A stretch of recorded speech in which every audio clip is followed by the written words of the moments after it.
वक्त काफी गुजर चुका था। अचानक एक चिमगादड़ कहीं से उड़ी और छपाक से मार्सी और कासिम के सामने आ गिरी।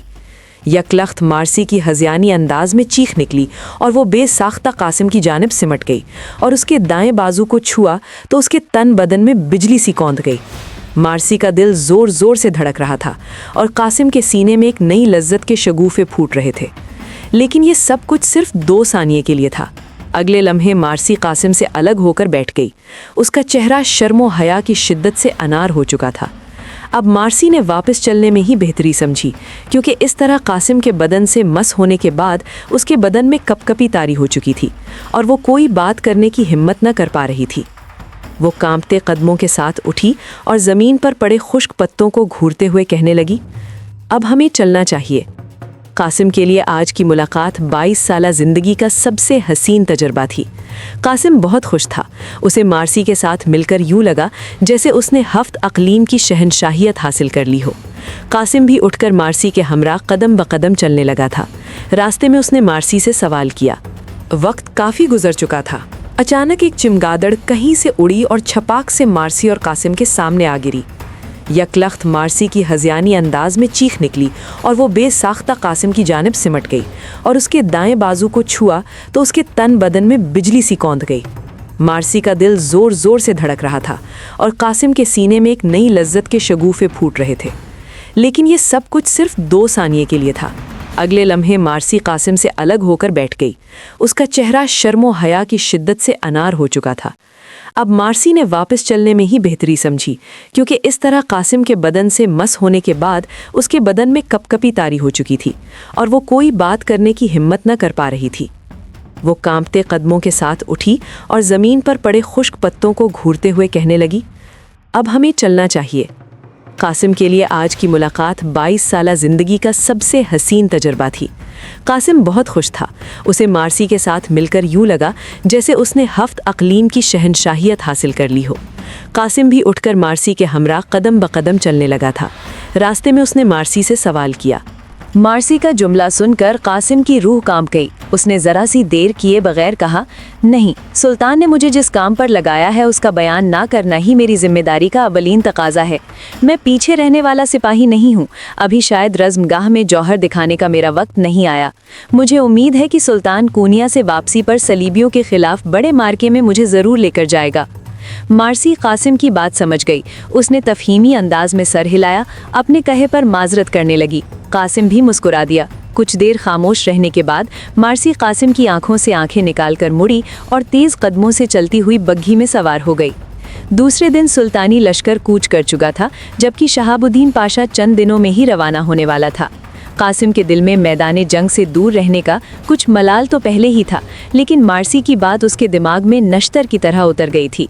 वो चाहता था कि मैदाने जंग में सलीबी पहलवानों के पंजे से पंजा लड़ाए, लोहे से लोहा टकराए और सलीबी बुज़दिलों पर ये वाज़ेह कर दे कि मक्का के अरब आज भी खालिद बिन वलीद जैसी शुजाअत और क़ुव्वत व जबरूत के मालिक हैं। लेकिन उसे अदरना में रहने का हुक्म मिल चुका था। वो इन्हीं ख्यालों में गुम यनीचरी की क़यामगाह कैंप की रविश पर चल रहा था। उसका जहन साथ के साथ अपने अगले मंसूबों पर भी सोच रहा था। अगले चौक पर वो रुक गया और एक सानिये के बाद बाईं जानिब की रविश पर मुड़ गया। वो आगा हसन से मिलने के लिए जा रहा था। आगा हसन यनीचरी का 10 हज़ारी सालार था तो वो भी नौ मुस्लिम, लेकिन ईमान का पक्का और कौल का धनी था। अब कासिम का रुख उन फौजी बारकों की जानिब था जो ईंट और गारे से अफसरों के लिए बनवाई गई थी। कासिम आगा हसन के कमरे के करीब पहुंचा तो उसे अंदर से कहकहों की आवाज़ सुनाई दे रही थी। लगता था अंदर खूब गपशप हो रही थी। कासिम रुके बगैर आगा हसन के कमरे में दाखिल होता चला गया। आगा हसन का कमरा यनीचरी के नौजवान अफसरों से भरा पड़ा था। यहाँ फर्श पर सरकंडों की सफ़ बिछी हुई थी और दीवारों के साथ तकिए रखे थे। कासिम दाखिल हुआ तो सब खामोश हो गए और कासिम के इस्तकबाल के लिए उठ खड़े हुए। कासिम ने सबसे बगलगीर होने के दौरान ही कहा, आज तो महफिल किश्ते ज़ाफ़रान बनी हुई है। लगता है आप लोगों को तनख्वाहें मिल चुकी हैं। कासिम की बात से सब कहकहा मारकर हंस पड़े, लेकिन सालार आमिर खान ने बरजस्ता जवाब दिया, भाई अपना तो यही मौसकर घर भी है और दुनिया भी, और यहाँ तो हमारा हर रोज़ रोज़े ईद है, हर शब शबे बरात। सब एक बार फिर हंस पड़े। हुजूर, तनख्वाहों की क्या बात की आपने? सुना है बायज़दी यल्दरम के ज़माने तक यनीचरी को खूब तनख्वाहें मिलती थीं और अदरना के अवाम के सामने यनीचरी का बहुत ज़्यादा मकाम और दबदबा था। अब तो यनीचरी को नहरें खोदने और पुल तामीर करने के घटिया काम पर लगा दिया गया है।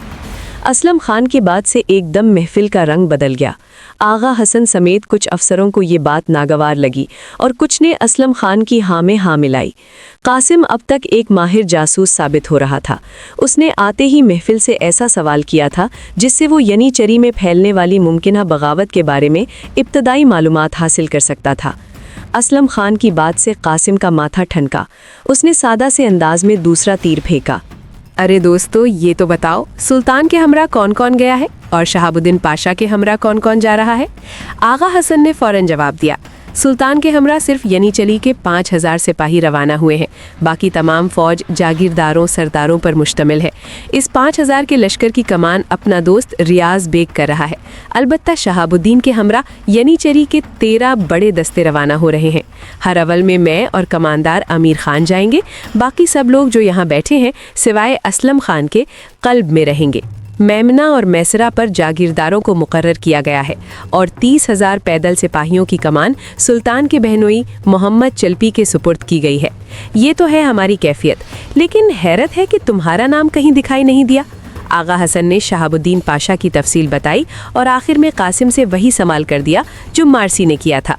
कासिम ने आगा हसन के सवाल को नज़रअंदाज कर दिया और असलम खान की तरफ देखते हुए कहा, लेकिन असलम खान को क्यों रोक दिया गया यहाँ? इस सवाल से असलम खान बौखला गया।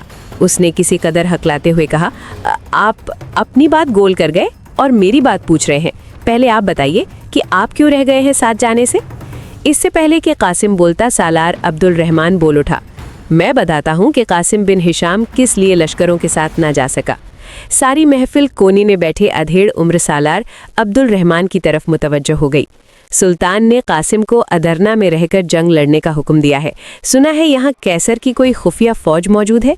अब्दुल रहमान की बात से असलम खान अपनी जगह पर पहलू बदल कर रह गया। अब उसकी आंखों में खिफ़्फ़त थी। उसने समझा था कि कासिम ने अज खुद कोच से जान चुराई होगी, लेकिन यहाँ तो मामला ही उल्ट था। अब्दुल रहमान की इत्तला से सारी महफिल में सनसनी की लहर दौड़ गई। खुफिया फौज मौजूद है तो ह्यूनियाडे के खिलाफ जाके लड़ने की क्या ज़रूरत है? अमीर खान ने माथे पर शिकने डालते हुए सवाल किया। असलम ने फ़ौरन अमीर खान की हाँ में हाँ मिलाई। जी हाँ, अगर यहाँ फ़ौज है तो फिर सल्तनत उस्मानिया को सख्त ख़तरात लाहक है। ऐसे आलम में अदरना से सुल्तान की रवानगी क्यों कर दुरुस्त हो सकती है? असलम की बात के दौरान कासिम पूरी तरह असलम खान की जानिब मुतवज्जे था। असलम खान की बात के इख्तिताम पर कासिम ने फिर अपना सवाल दोहराया, हाँ, तो आप बताने वाले थे कि आप लश्करों के साथ क्यों रवाना ना हो सके। अब कासिम के लहजे में हल्की सी चुभन भी थी, जिसे असलम खान महसूस किए बगैर ना रह सका। वो गड़बड़ा गया और हिचकिचाते हुए कहने लगा, दरअसल मेरे घर में बच्चा होने वाला है, जबकि मेरे घर की देखभाल करने वाला मेरे सिवा और कोई नहीं। कासिम ने असलम की बात हैरत से सुनी और फौरन कहा, तो क्या आप मस्कर की इकामत गाह में नहीं रहते जिस तरह के दूसरे सालार रहते हैं? मुझे तो ये भी मालूम नहीं था कि आप शादीशुदा हैं। कासिम की बात का जवाब अधेड़ उमर अब्दुल रहमान ने दिया। दरअसल यनीचरी के जो सिपाही या सालार शादी कर लेते हैं तो उन्हें छावनी के इलाके में सुल्तान की तरफ से मकान फराहम किया जाता है। आप तो जानते हैं कि हम सब पहले गैर मुस्लिम थे और आप ये भी जानते हैं कि यनीचरी के सिपाही ज़्यादातर वो कैदी हैं जो सल्तनत उस्मानिया ने मुख्तलिफ सलीबी जंगों में क़ैद किए। इसलिए ये यहाँ हमारा कोई ख़ानदान होता है, ना माँ बाप और बहन भाई वगैरह। तुम्हारी बात अलग है। यनीचरी की तारीख में तुम पहले शख्स हो जो नौ मुस्लिम नहीं बल्कि पैदाइशी मुसलमान हो। इस कदर मालूमात तो कासिम के पास भी नहीं थी। वो तो किसी शक की बिना पर असलम के बारे में तहकीक करना चाहता था। उसे मालूम था कि यनीचरी के बाद सालार अबू जाफ़र जैसे गद्दारों के इशारों पर नाच रहे हैं। अचानक कासिम को कोई ख्याल आया और उसने मसनूई सा कहकहा लगाते हुए कहा, अजी छोड़िए, आप लोग एक रंगीन महफिल सजाकर बैठे हैं, मैंने खामखा आपके रंग में भंग डाल दी। छोड़िए ये बारीक बीनियां और मुझे भी बताइए कि मेरे आने से पहले आप लोग किस बात पर हंस रहे थे। कासिम नहीं चाहता था कि असलम खान उसकी जानिब से मोहतात हो और वो अपने शक के सिराग पर मजीद काम न कर सके। कासिम की बात सुनते ही आगा हसन ने मुस्कुरा कर कहा, आपके आने से पहले यहाँ महफिल मुशायरा बरपा थी और कमानदार अमीर खान अपने चुटकुलेदार फ़ारसी कलाम सुना रहे थे। قاسم نے سنا تو حیرت سے امیر خان کی جانب دیکھا اور شرارت سے مسکراتے ہوئے کہا، اچھا تو جناب شاعری بھی فرماتے ہیں، کچھ ہم بھی تو سنیں کہ آپ نے کیا کچھ لکھا ہے۔ امیر خان نے ڈھٹائی سے جواب دیا، اجی شاعری کے کیا کہنے، ہمیں تو اندلس میں ہونا چاہیے تھا۔ الحمرا کے دربار میں ہم اپنا کلام سناتے اور دیوان خاص کی شہزادیاں بالکنیوں سے ہم پر پھول نچھاور کرتیں۔ امیر خان کی بات سے ایک زوردار قہقہا بلند ہوا اور کمرے کی فضا یکسر بدل گئی۔ اتنے میں عبد الرحمن نے قاسم سے مخاطب ہو کر کہا، قاسم بن ہشام، آپ تو عرب ہے، کیا فارسی شاعری آپ کی سمجھ میں آئے گی؟ آپ سمجھ میں آنے کی بات کرتے ہیں، میں آپ کو فارسی کا شعر سناتا ہوں۔ ساری محفل یکدم ہمہ گوش ہو گئی۔ قاسم زیر لب مسکرا رہا تھا۔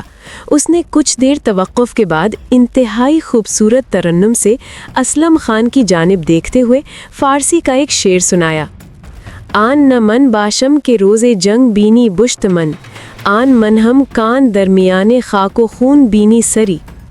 ترجمہ، میں وہ نہیں کہ تو جنگ کے روز میری پشت دیکھے، میں تو وہ ہوں کہ تو میدان جنگ میں خاک و خون کے درمیان پڑا ہوا میرا سر دیکھے گا۔ قاسم کا شعر اس قدر خوبصورت تھا کہ آغا حسن کے کمرے میں واہ واہ کا شور مچ گیا۔